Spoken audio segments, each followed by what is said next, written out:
Tısbağa Tutu və ilk mahnısı. Uzaq bir meşədə balaca tısbağa Tutu yaşayırdı.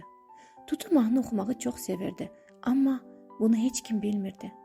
O həmişə mahnı oxuyanda öz qabığının içinə girirdi, çünki utanırdı.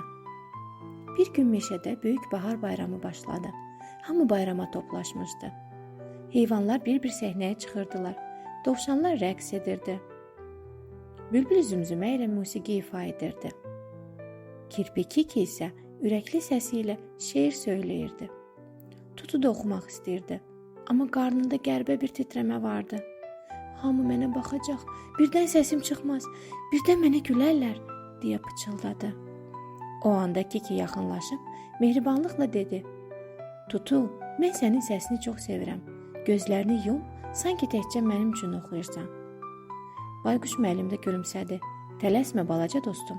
İstəsən, sadəcə səhnəyə çıx və biraz dayan. Sonra tamaşaçılara səsləndi. Gəlin Tutunu alqışlarla dəstəkləyək. Bütün zal alqış səsləri ilə doldu.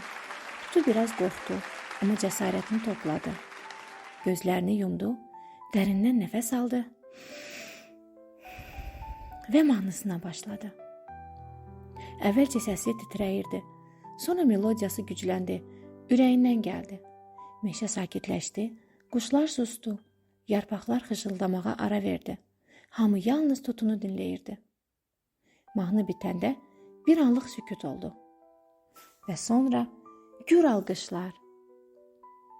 Tutu gülümsədi. Mən bacardım. Mən utanırdım, amma oxudum.